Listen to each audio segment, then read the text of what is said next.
going back and reading it again, the type of humor he has, it just doesn't feel natural. It's like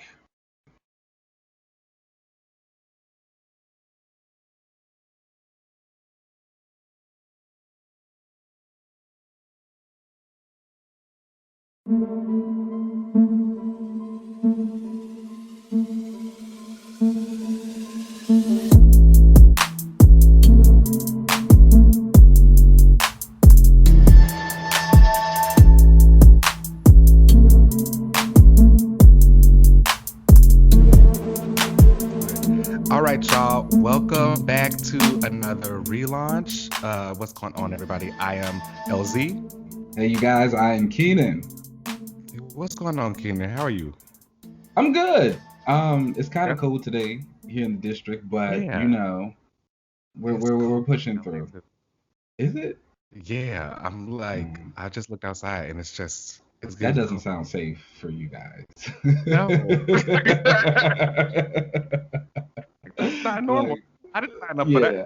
that. Like over here in DC, like it's kind of cool. It's like we kind of used to like it taking a little bit of time for it to really warm up, but over there, no. Like you should be hot. Yeah, right, right. It's like a gloomy kind of day too, so I feel like I'm gonna Mm. get some chicken wings and read comic books. You know, Okay, I feel that. make, That's been my make, week. yeah. Like literally, chicken wings and comic books. Exactly. Well, let's get into these comics of the week. But before we get started, I want to let everybody know you can find us on Twitter at Another Relaunch. You can find Mhm. me at Uncanny LZ on most social media platforms. Keenan, where can they find you? You can always find me on Twitter, Instagram at Keenan Lance. There's a little underscore at the end. That's right. You can also don't forget to subscribe to our YouTube channel if you want to watch us during all this time and have some fun, laugh. Click subscribe. So let's get into the comics of the week. Up first Okay. is Return of the Valkyries #4 by Jason Mhm. Aaron, Tarun Grombeck, and Nina, I think it's Vakuva. I'm sorry if I Yes. pronounced that wrong. Look who it S- get into it. I did not read it. So tell me. Um, I mean, honestly, you don't need to. Again, this is a King in Black tie-in. I mean, no, Oh, no, no, and I don't mean that in the back. Like, no, it's because it's a King in Black tie-in. And again, like I think we have said it like every week now for I don't know, like 5 years. Like I am so tired of King in Black. um, but like I've always said, like this series is great because it gives me my Danny Jane Foster content, and like hmm that's like 10 out of 10, 5 out of 5, whatever, however it needs to be scored. Like I'm going to give it to that for that. This is leading into another series for the Valkyries where we're going to see more of Jane, the new Valkyrie who just debuted, the Black Woman, who's like kind of Tessa Thompson inspired.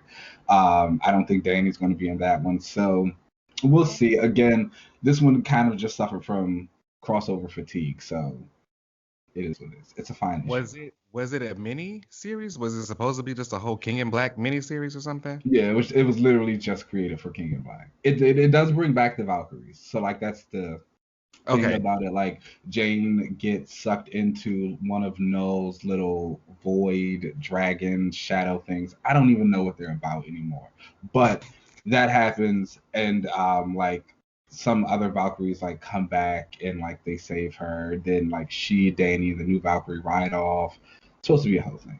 It's fine. It's fine. Okay. Great art. Yes, actually. Okay. Very enjoyable art. Danny looks great. Like she looks good. She's Okay. like she's got on like this gold Valkyrie garb. Like it's really hot. Like she's giving. Okay.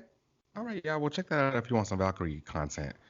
Up Mm. next is Black Cat #4 by Jed McKay.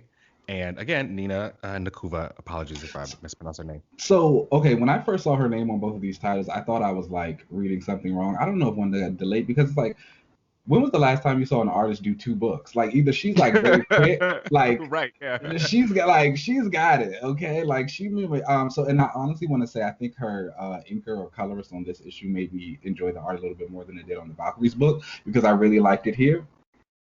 So in this issue, basically there was this character that was created. Her name is the Queen's Cat.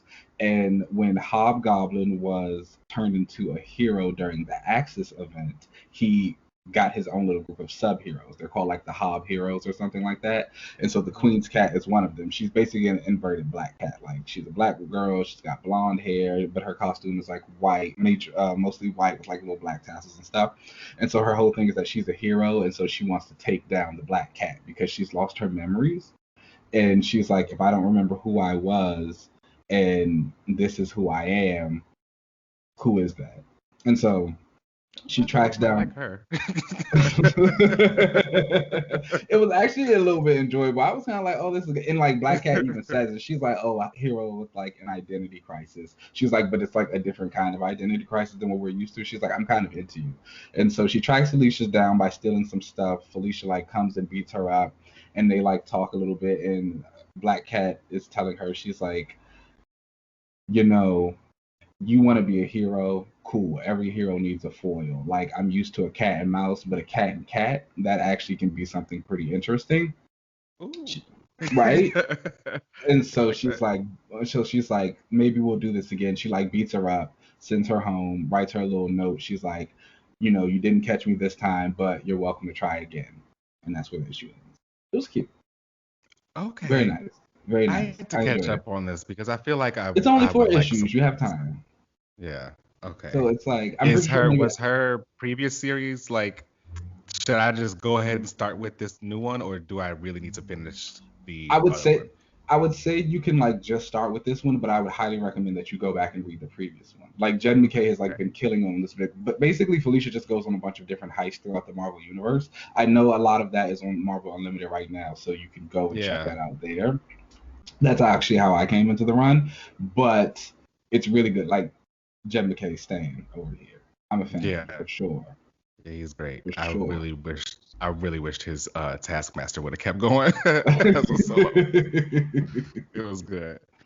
I would love to see whatever he does next. All right, y'all. We'll definitely get that Black Cat issue then if you are into some like heisty stuff with Felicia. Up next is Beta Ray Bill #1 by Daniel Warren Johnson, who was both the writer and artist for this issue.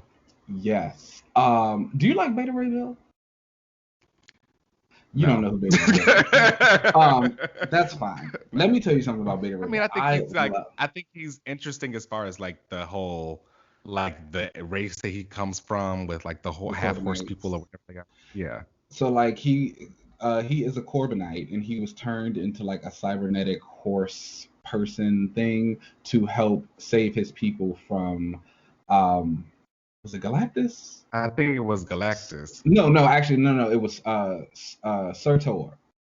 Oh, okay. Thor's villain, because that's how he came in contact with Thor. And then he met the Asgardians, but like he could lift up Mjolnir, the hammer.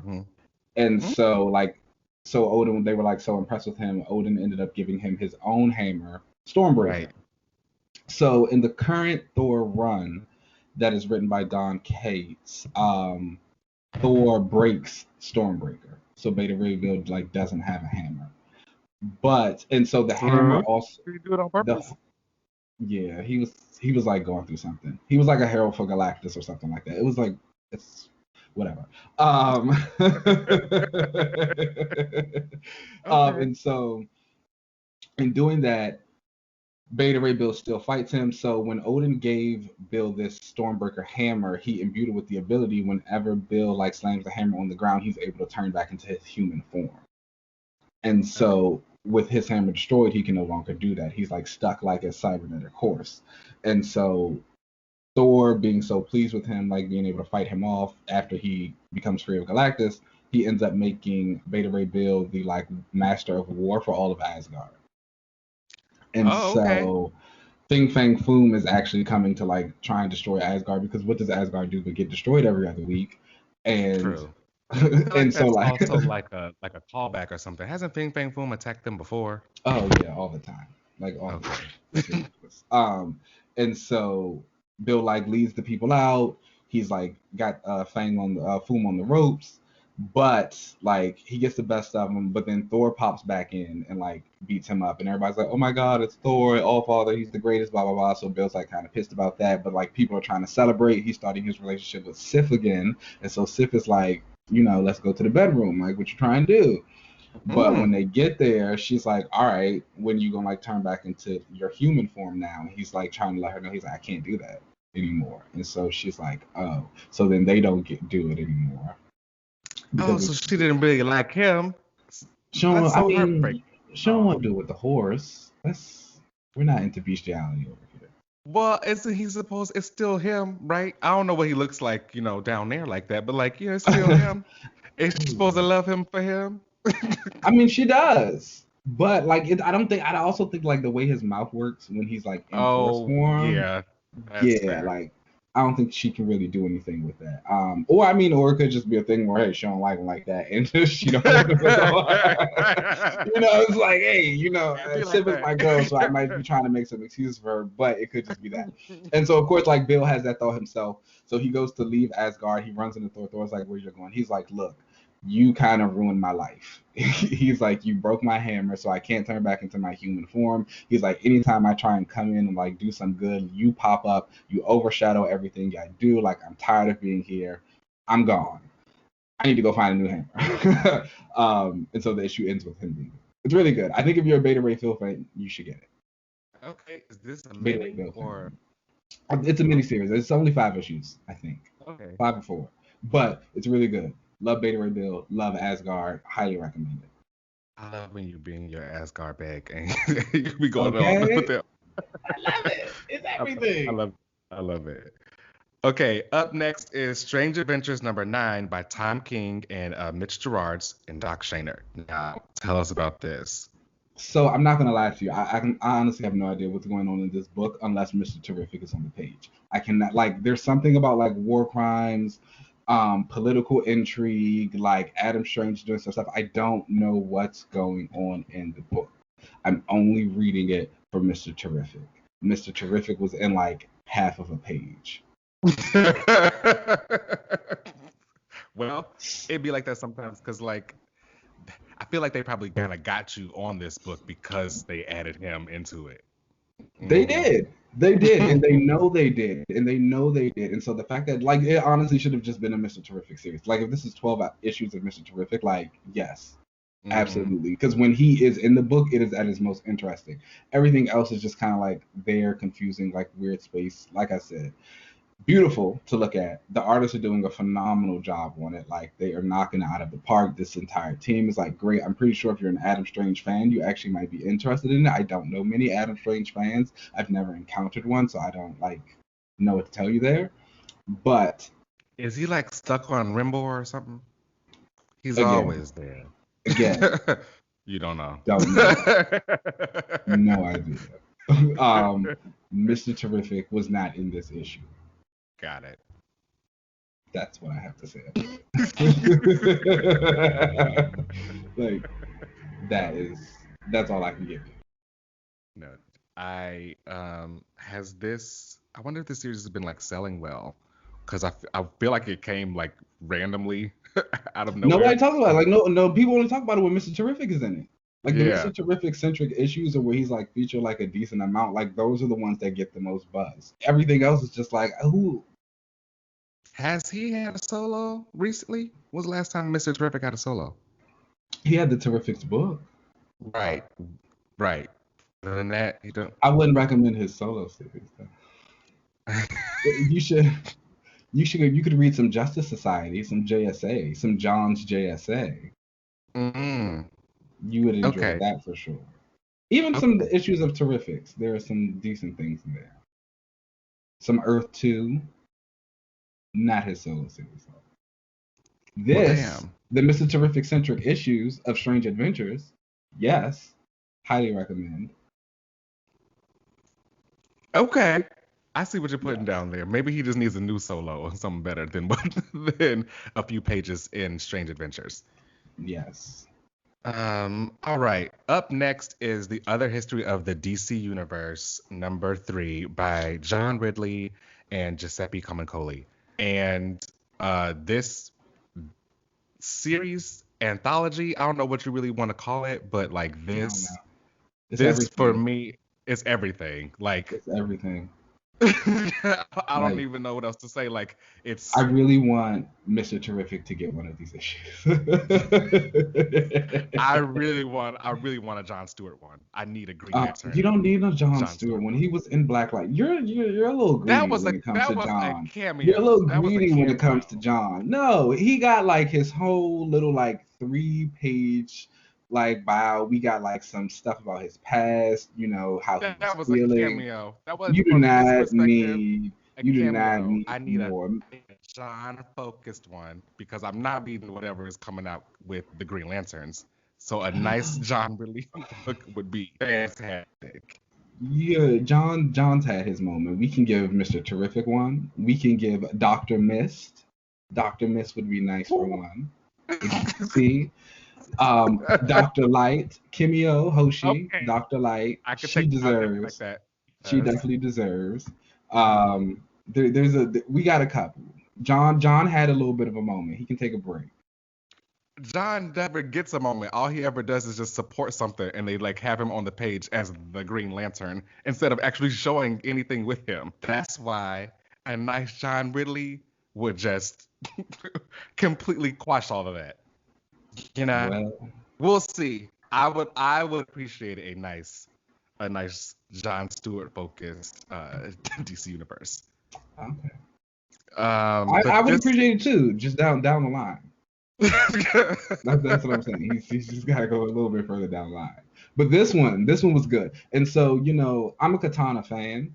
I yeah. like the Outsiders and everything like that. But a lot of people write Katana as like the stone silent type, and Mm, I feel like this follows through, but it also gives her a lot more like why she's quiet, the way she yeah. is. You know what I'm saying? It gave you a reason for why she is the stone quiet type.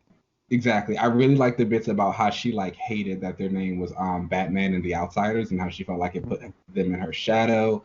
I really loved the way that she spoke about her relationships with John. I mean, not John, with Jefferson and Violet, Mm. and kind of like how those were her centers and like how she felt about the Outsiders in general was also really nice. Yeah, I thought that really I don't read a lot of Katana stuff, you know. I Hmm. feel like she's only really popped up every now and then in anything that I've ever really read. So my experience with her has pretty much only been that she was just the quiet, like samurai or Yeah. like ninja girl. Um, but I felt like with this, you got a lot more insight into like how she actually, why she's that way, and I really appreciated the whole soul taker thing and how she's like, it's not really Hmm. like a like possessed sword or whatever. People just have kind of like ran with that myth, and I let them. Hmm. Um, it also really gave you backgrounds into like her fighting abilities because Yeah. again, I haven't really had too much like knowledge about Katana other than like the few things that I had read, and I had never, I guess, questioned her fighting abilities or like why she was able to fight. I just was like, Hmm. whatever, she's swinging a sword. Like I Yeah. It's like assume she know how to use it, but that is not the case at all. Like this all kind of came into her, yeah. like after she was fighting for her life basically. So I felt like after she kind of became this owner of this sword and when she went off on her kind of original mission to defeat the guy who gave her husband the sword, who Hmm. ended up like being killed by her like brother-in-law or whatever, and then she had to kill her brother-in-law. It was like a whole like saga, and she just kind of like rolled into becoming Katana and just kind of like just kind of went with it because I mean at Exactly. that point she had no family, her kids were dead, like she just what else was she gonna do? So Yeah. um it was very interesting to see, and the way that this also touched on a lot of the um like I can't even say past because it wasn't that long ago, but the Okay. past indiscretions that have happened with Japanese Americans and Chinese Americans, and the different wars and internment camps and all that kind of stuff, and just the way that there was this hate towards um, Asian people and Japanese people, although all of the media was anime and sushi. Yeah, Like, yeah. you know, And it was like it was and very apt specifically in the that this 90s came when out. this is kind of taking place. Yeah. Yeah, and it was very apt that this issue comes out now and it talks about those issues, especially like right now where Stop Asian Hate is at like an all-time high, and people are talking about these things and like seeing Katana kind of we've never had that type of introspection from an Asian character like in the DC No. universe. I just like not even from just an in-story narrative about how they feel. Like we don't get those type of things with them. So like this was really refreshing to see, especially for her being like she's a street level hero. She's kind of like on the ground anyway. So it like really hits close. I was like, this was great. Like Mr. Terrific needs one of these. Yeah. For I sure. would read the For Mr. I sure. definitely read the Mr. Terrific one. Would I Like read for it before the sure. Jar one? I don't know. But I would. I would definitely read a Mr. Terrific one. I would love to see how he would. Honestly, I'd love to see him talk about being a brilliant, like, black man. Yeah. And the technology that he's like invented and all that kind of stuff, and how I feel like he doesn't get the recognition for that like he should, you Okay. know, Yes. compared to Yes. some We others. deserve. That We would deserve. It needs to happen. It needs to that happen. would be Yes. Yes. that Yes. would be Yes. really dope. So definitely check this out. Yeah, again, I can't like give it high enough praise. It's a fantastic book. All right, so next up is X-Men number 19 Mm. by Jonathan Hickman and Mahmoud Asrar. And again, I have always loved the X-Men by Jonathan Hickman. For me, you always end up get exactly what you want when it comes to these comics. Hickman on the X-Men was the one time I finally got something that I have That's been true. asking, and it's actually been very, very, very good in my opinion. Yeah. This issue was all about the escape from the vault, so we see how Sync, Darwin to a lesser degree, and Laura, Kenny, Wolverine, how they all kind of were making their way out of the vault in the time shenanigans that are going on there, having to kind of go in and set up camps and all Yeah. this kind of stuff. It was very, very good. What did you think? I enjoyed it. I'm honestly not a huge fan of Sync. I don't really like. So I know a lot of people were like really excited about like Sync, the return of him. I think like that kind of full circle moment for him and his character that he had in this issue was like really nice. Again, like this is someone who died in the 90s a long time ago, and he's like one of those few X characters who like was never getting revived despite everybody else always getting revived. And it also is another black man on the X-Men. Bishop has been trying to carry that on his back for quite some time. And so to see someone else kind of get that spotlight was really nice. I think the issue did a lot. I don't necessarily know if it made me a Sync fan in general, but I think like, oh, like this was cool for him. I think the ending that he's lived this whole life with Laura, fell in love with her, and then she doesn't remember any of it. Like that's sad.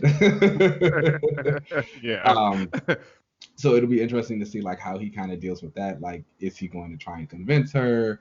Does he try and because it's like, was her love just because he was the only person there and they had gone through all this stuff together, and she's also like had other loves.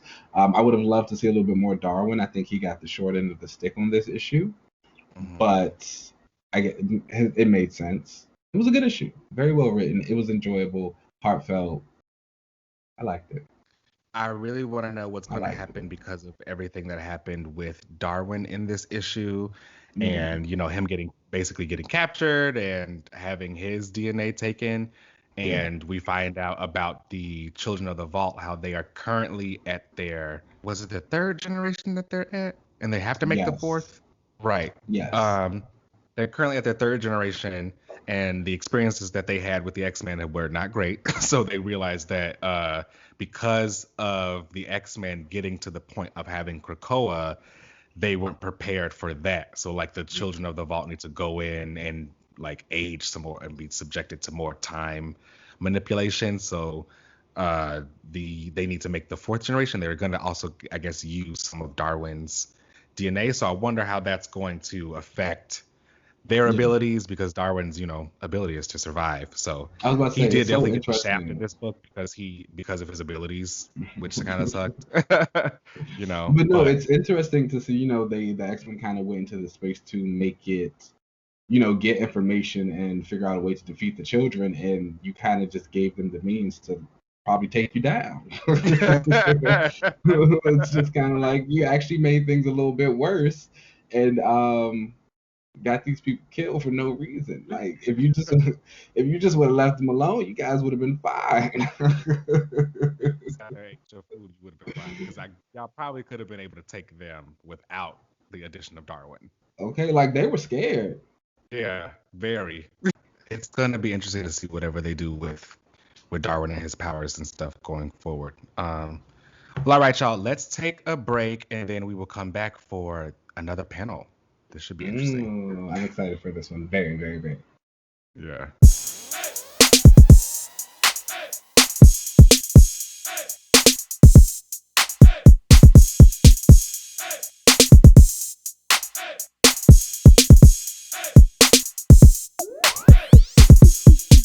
All right, guys. So we are back for another panel, and so we're going to do a character panel this week. We have not done one in quite a while, and Yes. I was a little inspired. So today's panel is going to be on Moonknight. Okay. Ooh, that's Yeah. exciting. So for those of you who don't know, Moonknight is like one of my favorite characters, and we know that he's going to be portrayed by Oscar Isaac in the Disney Plus. I mean, that's what they've been saying. Disney still hasn't confirmed it, but like we've seen the fight videos of him. Everybody's been doing such amazing art. I don't know if you guys look up this artist named Otto Schmidt.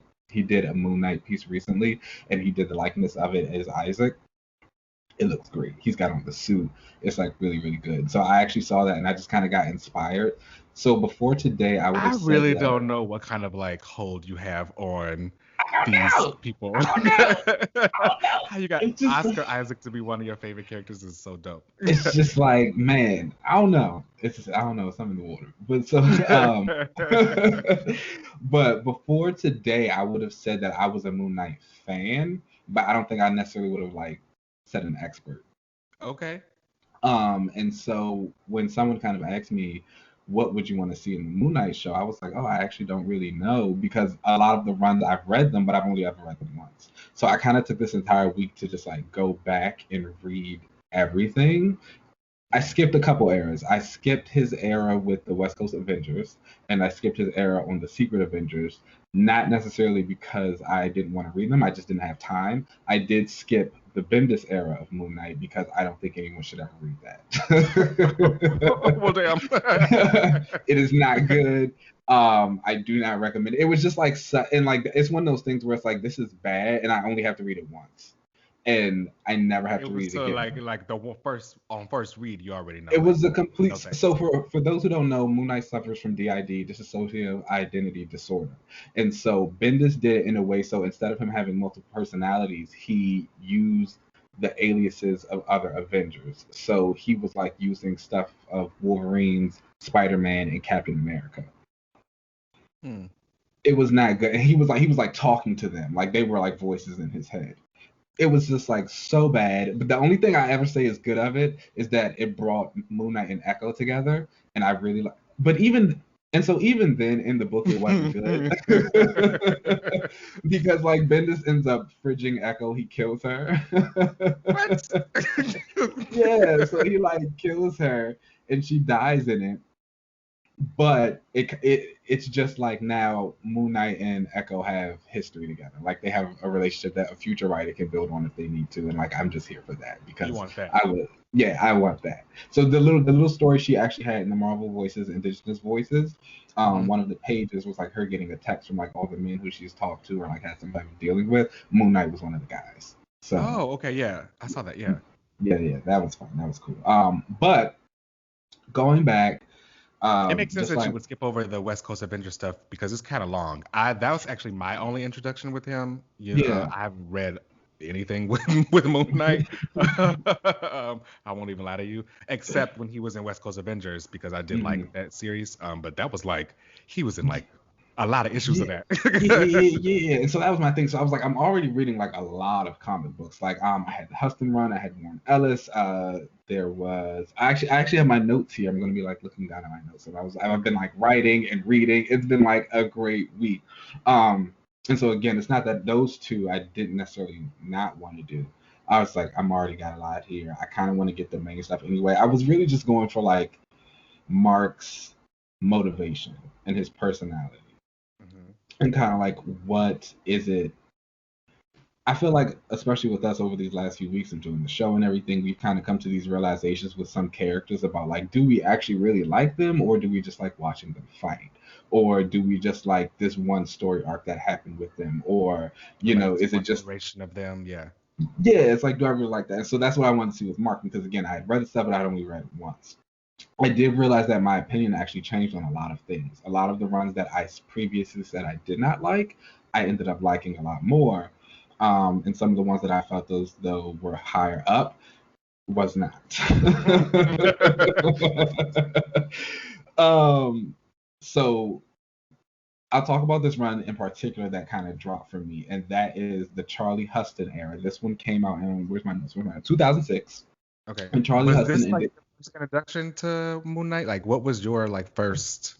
Yes, actually. So I was like, I don't even remember how I picked the book up, Mhm. but the issue I distinctly remember was that and now that I said this when I was rereading it, he has this enemy named Bushman, Okay. and he rips Bushman's face off with like one of his moon darts.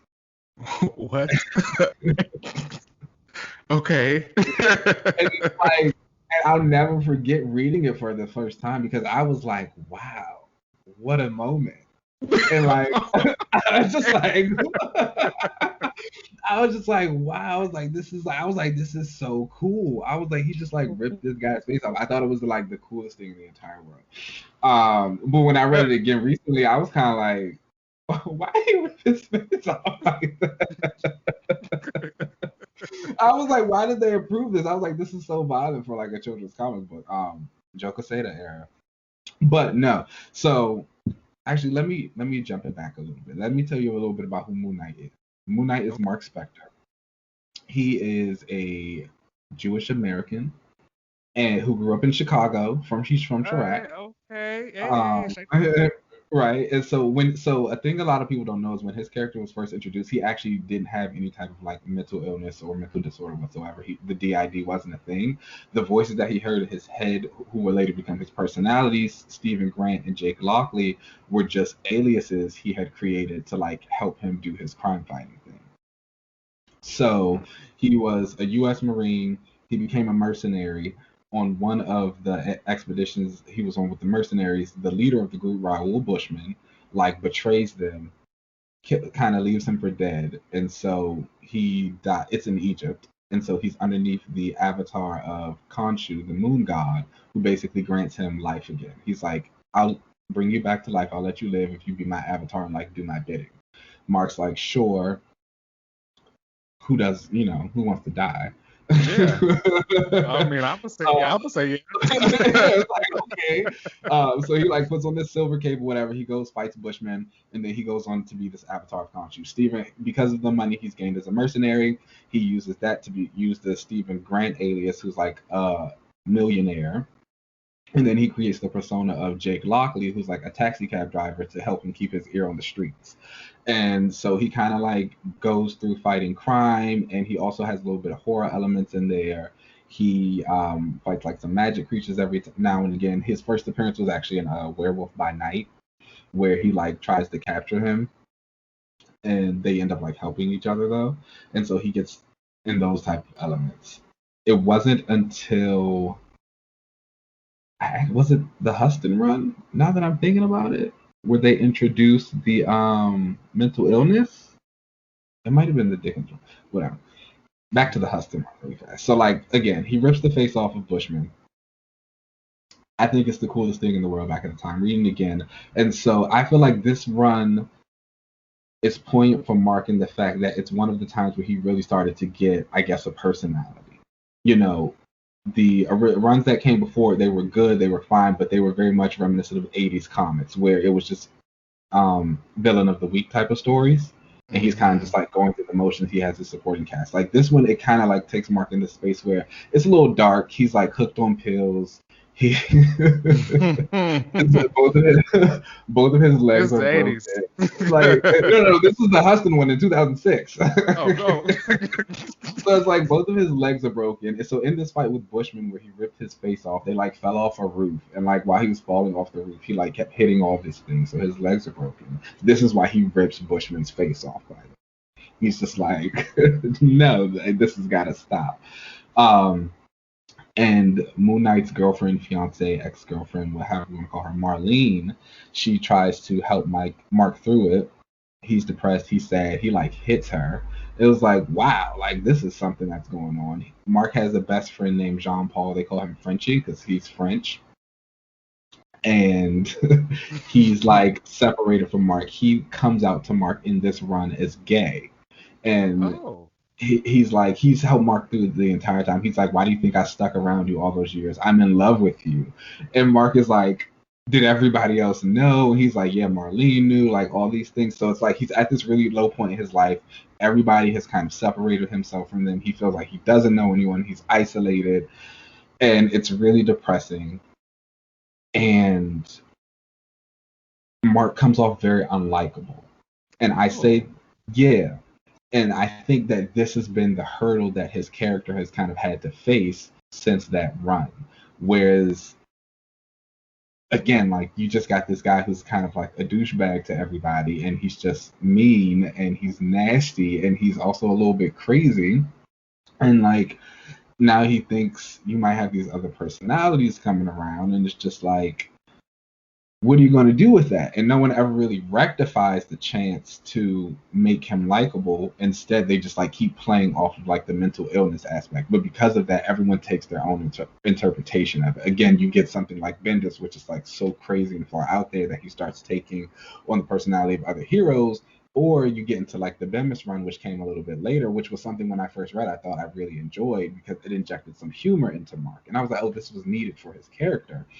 But going back and reading it again, the type of humor he has, it just doesn't feel natural. It's like, I can't think of like, it's not funny.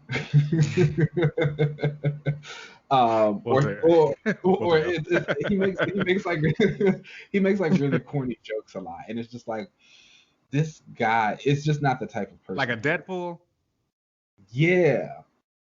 A little bit, and it's just like that's not who he is. So it doesn't work. So, and it felt strange coming off of the Lemire run, which I actually really, really enjoyed. I felt like that was probably the run that they also might pull from for the show, just because it really took a deeper look at like the mental illness. So the story now is that Khonshu did in fact bring Mark back to life. Like that happened. He also has DID. And so both things are true now, pretty much. And so a lot of writers have been trying to kind of pull as those like, yes, he definitely has the DID, but is Khonshu real? And it's kind of like, yes, like let's stop going back and forth with that. Like we've had him like we've established that now. We've established he's real. He's attacking cities. He's doing all this stuff. Like he's real. And so Lemire kind of like really played up on that. He was like, okay, we get he's real, but let's actually talk about Mark's mental illness and like how he's going to deal with that because he can't properly deal with Khonshu until he's dealt with these personalities of himself. And he gets him to a point of acceptance, and there's like kind of a finality in the story, which is like really satisfying. And then Bemis comes right after, and it just doesn't feel the same. It's again like he takes him to this.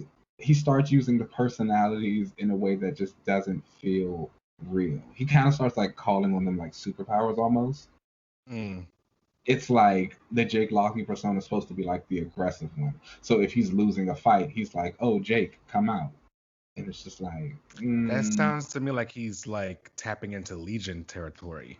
Yeah, and it's like that's not what this That's nice. is. Yeah. So Yeah. it was just really. He also gives Moon Knight a daughter in that run, which like I'm not really a fan of kids. She's fine. Like the girl actually is fine. Like her whole thing is like, oh, and so that was like one of the other things. Mark doesn't know the kid exists because one of the other personalities had sex with Marlene, so he like doesn't remember. Um, Huh. Okay. That's an it interesting was it story was. to have. I'm just thinking about it again. Like, yeah, it's going on lower than I thought. But nonetheless, nonetheless, like again, I appreciate that he tried to do something different for Mark. I also appreciate that he introduced like a lot of different villains. He also tapped into the Egyptian pantheon a little bit more for Mark, which is something that I've always kind of wanted to see, and that was really good. The Huston run, I have to go back to that also. So I said earlier that Frenchie reveals to Mark that he's gay. Mhm. I don't know if Huston was just trying to make like a commentary or if he was just like really angry when he writes this. Because when I tell you that they get gay bashed like multiple times in this run, Jesus. Okay. it's like I was like reading it. So the first time I read it, so like what happens is if people find out Mark is Moon Knight or they have some type of inclination for it, they always go after Marlene or Frenchie because those are like Okay. the two people who are closest to him. His Jake Lockley persona has a very close relationship with this black woman named Gina and like her two sons. And like she owns a diner, so like Mark is friends with like all the people in the diner there. It's actually like really nice. I think they'll be used in the show. Ray has potential to be Moon Knight's black MCU best friend, so it's like we might see that. Oh, Yeah, they love that. yeah, so they always go after like Frenchie or Marlene. And so this happens. And so like Mark goes to see Frenchie. Frenchie lets him know he's gay. Then like the next day, all these people come into the restaurant Frenchie owns and like beat him up with like and they like break his leg. Oh my. Oh my. Jeez. And so like Marlene comes to Moon Knight and she's like, "You're an idiot." She's like, "Frenchie's dying in the hospital," and Mark's like, what do I have to do with any of this? She's like, you think he just gets beat senselessly like the day after you see him, like out of nowhere? She's like, what's your problem? And so again, earlier in this run, Mark had his own legs broken. And so while Marlene's yelling at him, he's standing up and she's like, Frenchie's about to die. And he's like, Marlene, I'm standing. And she's like, you son of a bitch. And it's just like he's just like he's such a nasty guy in this one. It's just like you are so selfish and a bastard, and it's like this is why no one likes you. Right. Like Um, your friend is dying. like he's dying, and so Frenchie eventually gets better on that. Frenchie like loses his legs, but he gets these like yes, it was a lot, and so he gets like these cybernetic new leg things later on. Okay. And so something else happens. Frenchie has a boyfriend. Some more people come into the restaurant. I guess they're looking for Frenchie. They start hitting some woman. And like the boyfriend goes to go save the woman. So then they beat the boyfriend up. And like he almost gets beat to death. Child, what the hell is going on in these Moon Knight runs? So What no, is this is just the one run. This is just the Charlie Huston run. And so I was like, I don't know what was going on. And so like he beats the boyfriend up. So then the boyfriend's like in the hospital. So it's like, okay, finally they're over that. And then I'm like reading still. I get to another issue. Him and the boyfriend are like walking down the street, and like two guys come up and start just like calling them the F slur. He's you just said this was like, from 2006? yes. I think this was okay. That makes sense. That early 2000s, like mid I was 2000s I was representation like, for like gay stuff was all like everything I, was gay fashion. I was like, oh my gosh. I was like, this is really bad. I was like, why? And I was like, I think it's so interesting now to read comics from the past in the mindset of like how comics were written then and like how people read them and what they read versus like now. Because you're not gonna the words that I saw in this comic book. Child. And so I was reading, I was like physically taken aback. I was like, oh my gosh, like I cannot believe you just said that. I was like, who publishes this? Was it a Max Um, series? Because I know, don't they have Marvel like Max series, and no, then they're allowed to like curse and stuff in it? so I don't remember it being a part of like the Max or Marvel Knights imprint. Moon Knight's one of those characters who's always kind of like been along those lines. He's been there with them, but I don't think I think this was just like In the comic book stores. yeah, this is just a comic book. Okay. He fights the Thunderbolts later on in the run, and Songbird saves Moonstone from something, and she's like, "Yeah, you owe me one, bitch." And it was just like, "Damn, what was that for?" Like, yeah. And then he fights Bullseye later on, and like Bullseye's like looking for him, and he's like, "Oh, you're running." He's like, "I didn't think you had bitch in your repertoire," and I was just like, "Y'all are like really like going in." I was like, "Somebody is mad while they're writing this Funny. comic book." It was. I laughed. It was. Like, So that was actually like really interesting. Let me go back to my notes. Best run hands down is Warren Ellis run, 2014. I've actually heard that myself about Like that. Moonknight run is the Warren Ellis run. hands down, Ellis kind of came in and helped reinvigorate the character. I think he's probably the one who made. I don't even know where I'm going with that. Like it was the best run. Just he still didn't make Mark likable. I'll say that. I don't really. Again, I think writers have really struggled to make him likable because he doesn't really have motivation. It's just kind of like he's just doing it. Is he a mercenary? I was like he was a mercenary, so it's like you don't really necessarily think he's a great guy, but he also doesn't like aspire to be a hero. He's like, I'm just out here. Like that's why he's able to fight the way he does and do the things he do. He's like, I truly don't care. Like if I kill these people, he has this villain named the Black Spector. He like throws him off a roof during a parade. It's all on camera. Okay.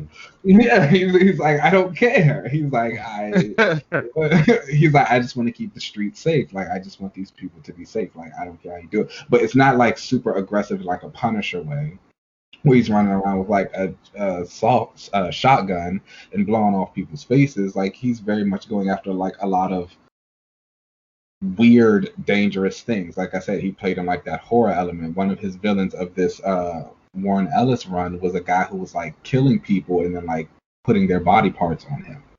So it's like the people he's fighting. He was putting like, them on himself. Yeah, he was like sewing them in. Okay. Yeah, exactly. It's like he gotta die. It's just like you can't. Absolutely.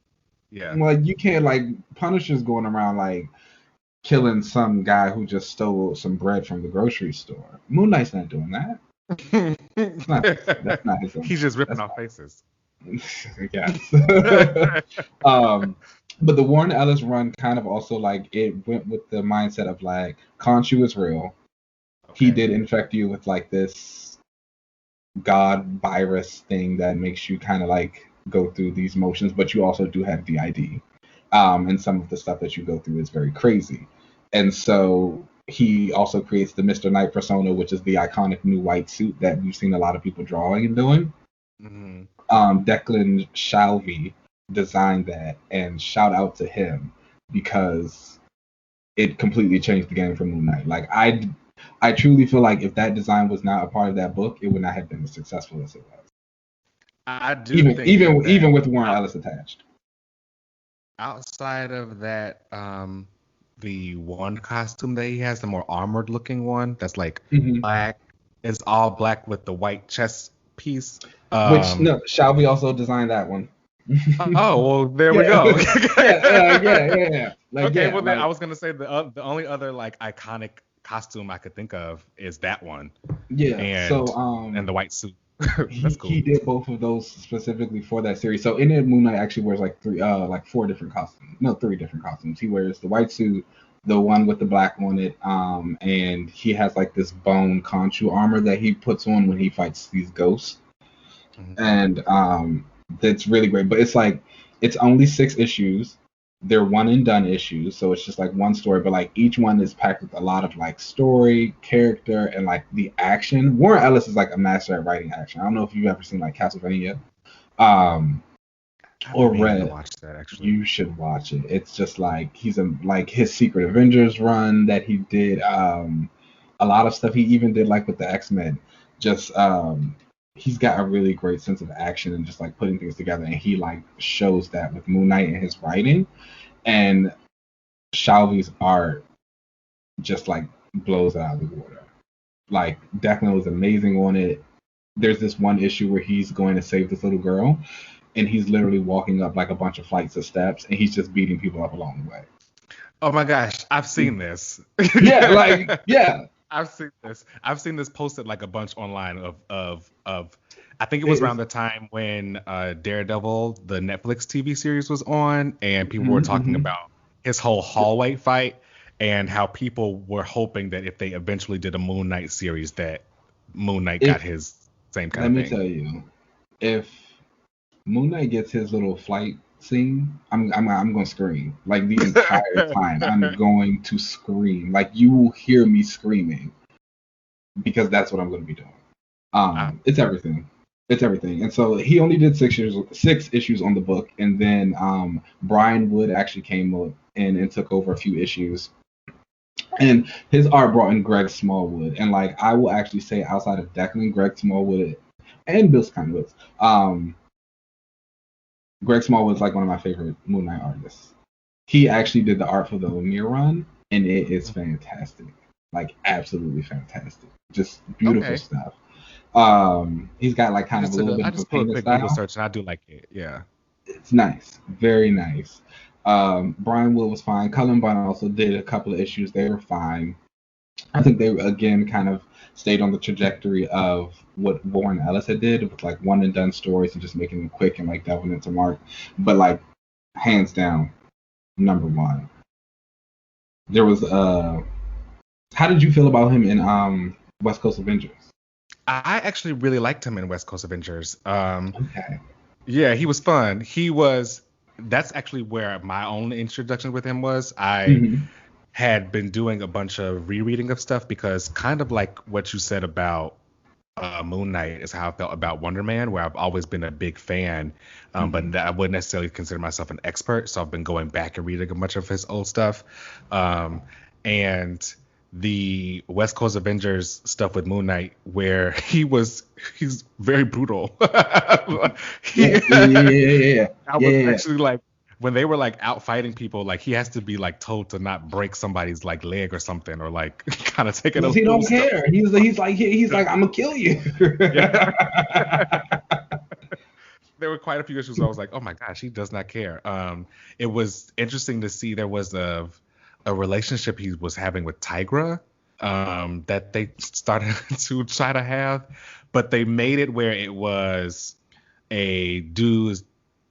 do they really like each other, or is it their like god things? Because I think Tigra is like from like a cat god or something like that, and she's kind of gross. I'm not really a fan of Tigra. Yeah, I don't really think she's that great either. But it was interesting to see of her like, does she like Moon Knight, or is it the whole cat thing, like yearning for the moon? If it was like that kind of thing, I thought that was kind of interesting. I haven't finished the series yet, so I'm gonna see where all that goes. I assume based off of what I've been learning right now, it ain't going. I don't think anyone's ever even. I don't even think anyone's ever brought that up. Like his relationship with her. Like I'm thinking, like again, I'm just thinking about everything I've just been reading over the last few days. I'm like, no, there's been no mention of her. They truly like completely forgot all about it, and like it was a significant thing. I mean, most people honestly tend to only do Marlene. Like Marlene is like the one for him. But the thing with Marlene is that even when people put her in runs, it's always that she's mad at him and she's trying to separate herself from him because she's like, no, you're crazy. She's like, you got some problems and you need to like get help, and until you get help, I don't want to be around you. So it's like she comes in, she's mad, and then she leaves. On the original series, she's probably around the most. which was also very good. Doug Moench and Bill Skynowitz does art for it. Oh, nice. He does good Moon Knight. The way he draws the cape and does the crescent effect a lot throughout, iconic. The covers, iconic. What The is your villains, favorite? What is your favorite like Moon Knight design? so would I Do you rank prefer it? the white suit or do you prefer the like all white costume? Do you prefer the one So I think is cool is the one that's so in full armor? I do love the original all white suit costume. I have a bit of a, I won't lie. I go through some issues with it because it can feel a little bit like clan-esque sometimes, and it's just Yeah, like yeah. Looking at it now, I just googled it. And, you got me. it gives clan vibes sometimes. So it's kind of like, but Mm, it's like it's the moon. So and then right. some writers try and they tried to like say sometimes that it's not really white, it's like silver. Okay. It's supposed to be like a really light silver, like kind of gray type of situation going. So it's like, but I do like the original design a lot. Again, the white suit, I do love the white suit. I think that's fantastic. I feel like that's going to get adapted into the show for sure. Oh I yeah, don't for think. sure. Um. You So I'm don't excited. have Oscar Isaac do it and not put him in a suit. Okay. I mean, come Okay. on. That man's gonna look good. He's I got gonna a, look I got a good. short king in a suit. Oh, he is short, isn't he? I love that for him. Um, Right. both the suits that Declan did, the black one, and so there's this one run, Vengeance of Moon Knight, written by Greg Hurwitz, that actually has art from Jerome Opina. It was actually like one of his first early Marvel works. He kind of Mark had this like armored version of his suit that they specifically said was silver. They let you know specifically they're like, this is silver. Um, that one was really nice because he got to do some other things. He was like on a very big hero binge on that one. He fights this. Well, he doesn't fight the Sentry, but he like has a moment with the Sentry, who's like, you're Century, the one he ripped Ares in half. Century. yes, because Okay, this was during the era of like the Dark Avengers. got it. So like Sentry was a big deal, and so like Moon Knight was a hero, and so Sentry comes up to Moon Knight, and he's like, "I'm watching you. Like, I'm crazy. You're crazy. We can both be crazy if you wanted to be." Interesting. And The sun and the moon. yeah, so like they had a little moment. We never see him again in the book, but Mm. they had that. Then it kind of that runs also kind of up and down. It's nice, but it doesn't really do too much for Mark. We see some of his relationship with the Secret Avengers, which I thought was cool. Moon Knight kind of deals with like being the loner type of character, so he Yeah. doesn't have many friends. And this is one of those runs that tried to rectify that and making him have like closer relationships with those Secret Avengers characters, Hmm. because in the main book they weren't really close. um, so Widow liked him. Captain America likes him. So I think that says something. Who would you want him to be friends with? Or are you okay with him being more of the loner? Like he could just be often by himself. I'm cool with him being by himself and like occasionally coming out and being like, "Which I need help with." Okay. Yeah, and he can just be like, "Which I need help." I would like to see Echo come back. I won't lie, Okay. but that's just That's just your own bias. Yeah. that's just I would like to see Echo Yeah. come back. Yeah. If he had to have a friend, I think he would get him and Black Widow got along. So, Okay. but who? I mean, she kind of gets along with everybody now that I think about it. She don't have to be with nobody like that. She. She's kind of like a people person. Good for her. I Mhm. mean, I guess she's a spy. You gotta Yeah. be. Um. So yeah, but other than that, yeah, I'm kind of fine with him just being like, I'll come out when the big stuff is going down to help you guys out, but leave me to do my thing because I'm gonna do it. Mhm. Now, where do you want to see like Moon Knight go? So 'Cause there seems to be some rumblings of a new series coming. So, what do you want to see for Moon Knight? So one thing I definitely want to see that they did a little bit in the Ellis run is he kind of did a lot of detective work, and I know it doesn't really help with the Batman comparisons that he's faced a lot, but like whatever, it was great. It makes sense. He's kind of like like he's a smart guy. Like he's a marine and the mercenary and like a boxer, and he's done like he should like know how to look for things and like have these kind of like tactical abilities and skill sets. So I would like to see a lot more detective work. I would like them to stick with the kind of weird crime angle that he faces. I think I've talked about this a lot, like on Twitter and stuff. Again, even like what I was just saying in the Ellis run, like the serial killer was killing people and then like sewing their body parts into him. He fights like there was an issue in the original run where he actually teams up with like Dr. Voodoo because he's like fighting. Oh. Yeah, he's like he like fights stuff along those type of spectrums. There's like some weird death. So he cult. deals with like more like the occult kind of stuff. Yeah, like occult, supernatural horror. Like there's actually like in the Bemis run there's a murder cult who's like after him. They're all serial killers, and so they just join together so they can like kill people. Like those are the type of people he fights. Okay. So I would like him to kind of stick around with that. Really see a lot of detective work. If we keep him in line of like the monsters and things like that, I want the monsters to go like full Lovecraftian, like make them big, make them ugly. Like let's get crazy. Like if he's gonna be in the world, like fully immerse him in the world. Obviously, we're gonna continue the aspect of the DID. I think I would like to stay along the Lemire lines of that. It is a part of him. He accepts it. He knows but he's still kind of a little bit more in control of it, so he can just like do what he needs to do. I don't think he has to be like burdened by it. Frenchie, Marlene, obviously are probably going to be a part of it in some form of fashion. I would like it for Winston to not hate him. I think that would be an interesting turn of events, especially now that he has the daughter. If we're going to keep it, I don't mind if the daughter gets written out of history, but that doesn't really happen too often. So she's cool. She wants to be a hero. Oh, does she want to be like a street level hero like him or something, or? Yeah, she like draws him this picture in one of the issues, and she's like, "Oh, look, this is me and you saving the world." She's like, "I'm gonna be Moon Girl," and he tells her, he's like, "There's already a Moon Girl." And she's like, "All right, fine." Yeah, he's like, "There's already a Moon." Marc loves black people. Like, that is one thing I will say. He's got a lot of black folks in his corner. Okay, that's right. Like those are his people.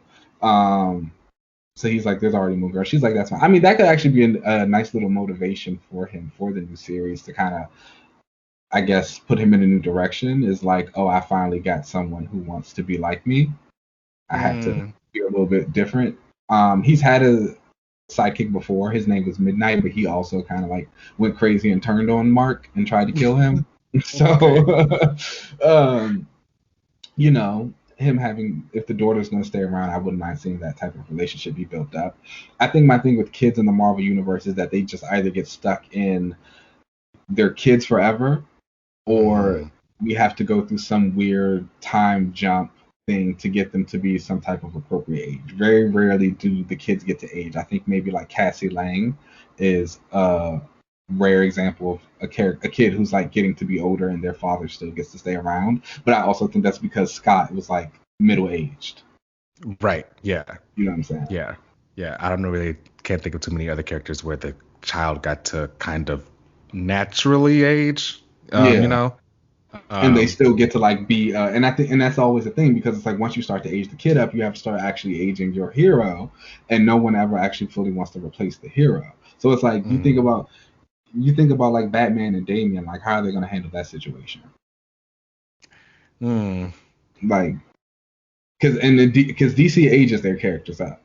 Like they let them age. So it's like, but you guys are not going to be able to let Damian get to a point where he's an adult of any form and fashion, and we're still going to believe that Bruce is running around as Batman. They're probably never going to let him be like Nightwing aged.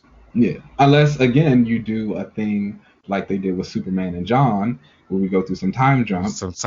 Yeah. And it's just like, I hate those. I don't like time travel.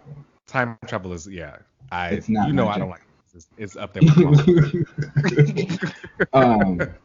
alternate universe. I will say, I think people are going to like Moonknight after the show. I think the Oscar Isaac effect will have a lot to do with it.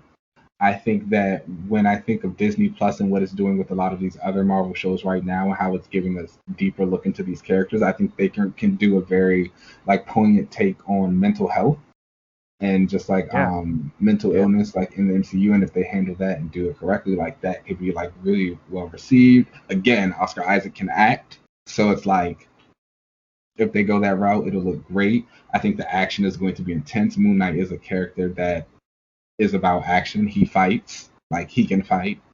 He does fight. He does fight. The training videos that we've seen of Oscar look really good also. Yeah, he's beating ass in that. It's great. And if we get a new series, I think that's my thing. Like, I want to keep the detective work. I want to see like the weird crime. I just would like to see someone kind of really find a way to make Mark a little bit more likable and motivated.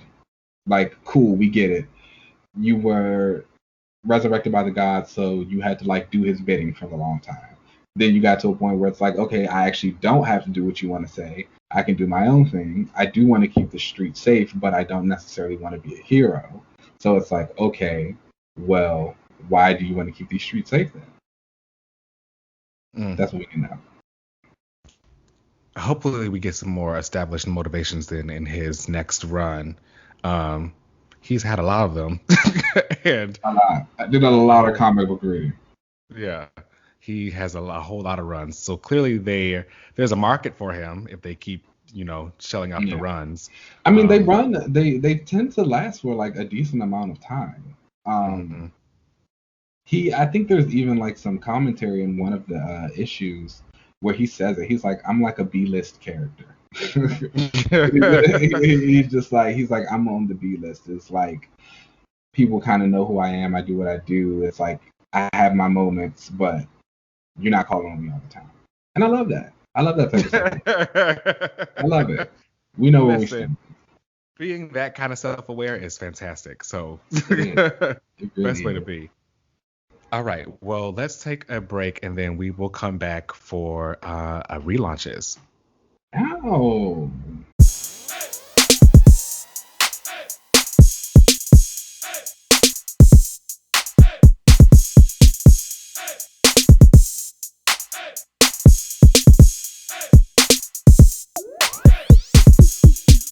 All right, we are back with another relaunch. Now we haven't done a relaunch in a long time. We get, it's been a minute.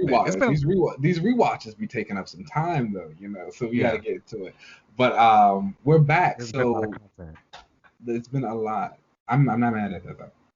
No. So, getting right into it. The relaunches where we come in with our own characters or teams and kind of give our concepts of what we would do with them or where we take them. This is one that actually started for me because Otto Schmidt posted his own little interpretation of Night Thrasher. And I was like, damn, that looks good. And so Night Thrasher is one of those characters that I kind of like, but I'm kind of like, I haven't read too many New Warriors comics, I will not lie. I've read like when the mutants were depowered and they were New Warriors. I read some of that. I read some of the issues where they were like the reality series team.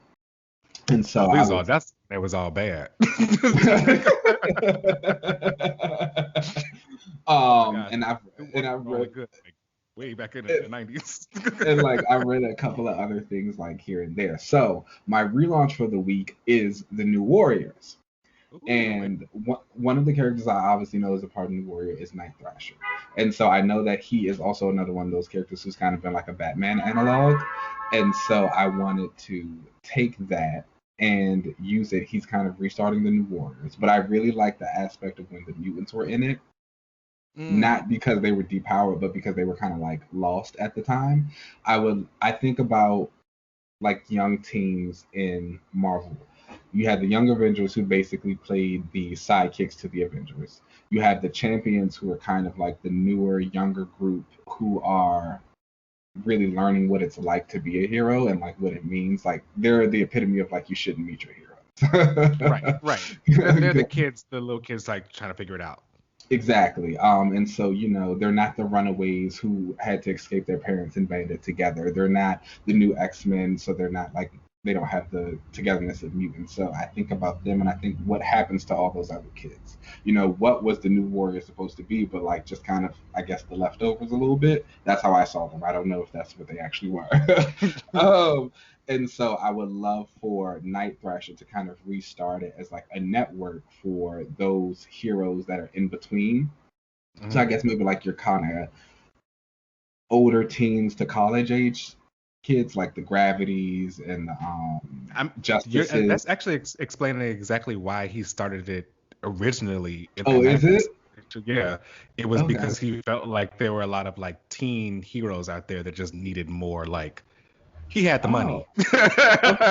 Like, and that's what it he is. It's like he has the money. he Like he has has the the money. money. He was And like, like, I'm and I gonna think, bring well, then I guess maybe it's not really. I guess it's a relaunch of a, it's a yeah, real launch. It's like an yeah, update. get upgraded relaunch. Kind of using some of those other like teen heroes that we have in the day. I would love to see the group have a little bit more focus on like who they fight though. I think that with Dwayne's like influence and like the stuff that he knows, like I would love to see them kind of getting more into not only mixing like street level antics but maybe going after like big corporations, kind of being like the Robin Hood group, stealing from the rich, giving back to the poor. I think that's something that I felt in the previous New Warriors runs that I read kind of lacked there. It was like lack of a true goal. So I think they need something to do like that. And I would also like it to be a bit of a revolving team because there's a lot of heroes in the MU and everybody can Yeah, get some time to shine. So I wouldn't mind I him using agree. a network that way. Um, Two people who I would definitely like to see on it, just because I feel like they've kind of like lost their place in the team that they were originally in, are the two Patriots. Oh, yes. They would fit way better with the New Warriors. Um, or especially after reading that Black Panther issue and having them kind of like jumping into battle together and like seeing that, and I was like, yeah, we need to Hmm. see them again. And it was like, and it Hmm. would be nice like to see kind of Night Thrasher use them as I guess like little deputy leaders out in the field. So that's me. New Warriors. I I want to read that book. Absolutely, because that sounds like everything that I would am looking for really from out of Marvel right now. A bunch of like superpowered kids who don't really fit. I love a like I don't really fit in on either side. I'm kind of somewhere in the middle kind of Yeah. character, and that's what the New Warriors kind of to me anyway represents as like a team. And um, I know you said you hadn't read like their original series. I definitely highly recommend it because Okay. it's pretty much the '90s version of what you just described, but not as good because there were a lot because again there was a lot of issues with it as far as like it being kind of a reflection of the '90s. It's a little dated. Um, Mhm. and they have some moments in there actually where they kind of fight some corporations. They kind of go off into South America where they're doing stuff in the Amazon rainforest and like trying to get things better for the environment and stuff. Um, but it's not like pushed the way you kind of want it to be, like it should be Mhm. like done today. But I definitely would highly recommend that because Night Thrasher kind of gets them together in the beginning because like he got the Mhm. money and Okay. like his training facility and all that. You could also But maybe like even pull like I know you say that like the little reality TV bit was bad. I kind of liked it. But also like gets me I like reality TV. So it's like I think well, when you it wasn't that the premise was bad. The book was bad. oh. The Gotcha. premise was Um, fine.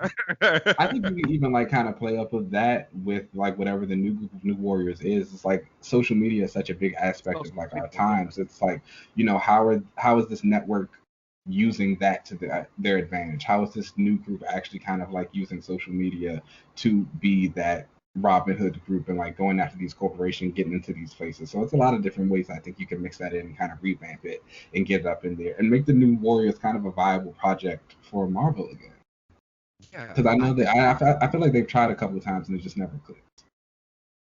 well. that most recent time was just completely just forgotten about and was for the best Yeah. because wow, what a mistake. But I've always felt like the New Warriors could be like the Young Justice of Marvel, Okay. and just have a bunch of the like younger teenage heroes there, except they're not trying to aspire to be the next Justice League or whatever. They're just trying to Do their own thing. live, do their own thing. Yeah. So yeah, I'm with that. That sounds great. Okay. Cool. All right. Well, my relaunch is something we had talked about a few weeks ago when we had Jordan Clark on the show, and it is Tom Foster Goliath. Now, Okay. Now yes, you know I'm here for this. I would Let me. bring him. I would bring him back around and kind of give him. So, but before I get into it, everyone knows about like Bill Foster anyway, the original Goliath. He was the guy that was killed during Civil War by the clone Thor. And Tom Foster wanted to get, not necessarily revenge, but he wanted to like live up to his uncle's like legacy. So he got some Pym particles to work with Black Panther and stuff, and now he has those same kind of abilities. And I think later on he maybe like have lost them or something, and then somehow he got them and was through like a ion transfer or something like that. He went through a similar process that like Wonder Man kind of went through, where he gained the abilities again. So Yeah. I would have him. He ended up like not really like agreeing with the heroes because they just kind of like let Bill Foster die. Like where everybody else around the whole team is always resurrected, but like You Bill know is still in why. the ground. Okay. So I would bring him back around and kind of have him be more of an anti-hero kind of villain, and I would put him in the group of I'd put him in the group of villains with the Lethal Legion and have him run around with them and just have Okay. where he's kind of like a villain, but he also has like, he would be the one that would end up joining the heroes later in the story. Okay. But But he gotta have a little heel turn first. He's mad. mm, He's he mad. may, Okay. yeah, he's I definitely can understand. because I can get behind he that. doesn't feel like they've ever really done the Avengers haven't done anything, and he'd rather side with them and get his vengeance on the Avengers. He'd eventually Okay. probably, have a heel turn, but that's how I would bring him back around. And I also feel like that growth power isn't like shown ever. I love characters whose powers to grow. Like Mm. and shrink actually. Like either one. Like that. So like secretly like I'm an Ant-Man fan. Like You can like say it. Okay. it's very low key. Not a lot of people know about it, but like I love like the ant and giant man characters. The giant man, oh god, I love all the giant men. So that power and density control, like characters who can make themselves Oh, like okay. like what Vision can do. Hmm. Top tier, excellent abilities, excellent. Okay. Well, I didn't know that. I didn't know about the Yeah, density thing. I think I knew the growth part, but yeah. the density Those are thing's cool. those are my two. Like you know how everybody's got like how they want superpowers. Hmm. Everybody's first one is like telepathy or telekinesis or some sort. But you kind of like everybody has those like powers that are a little bit underrated that not too many people Hmm. have. But it's like I know I could do some damage with those. Those would be my two. Those would be mine. Oh, I like it. I like it. I don't know what my two would be. Always a force field. I love it. I You love a do. force I do field. love a force. You do love a force field. That is true. Yeah. I love a force field. I love a like force field that it is then like used as something else, like a force field via telekinesis or something like that, or telekinesis via a force field. That's Mm, how I should say. I love okay. that kind of thing. Um, but yeah, anyway, I for Tom Foster, I'd bring him back around, have him be a little bit of a villain because I'd bring the Lethal Legion back around, and have him join up with them, and then he'd probably have a heel turn. But I think he should come back around as like a villain. There aren't Okay. too many like, and it could be that I've been on this Taskmaster kick, and Hmm. maybe I would love to see the same thing kind of done with Goliath. But I think that's what I would do with him.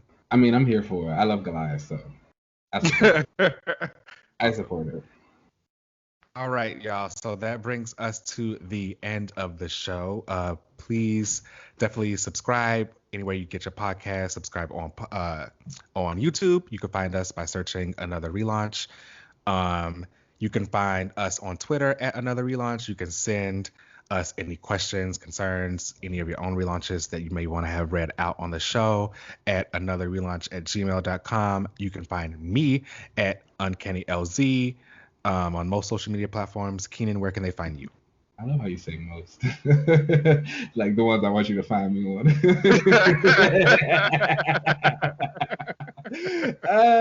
You guys can find me at Keenan. You know, and be sure to join back next week. We're gonna have another double feature rewatch. Episodes 3 and 4 of Invincible and episodes 3 and 4 of Falcon and Winter Soldier. Yeah. All right, y'all. Let's get up out of here. Peace.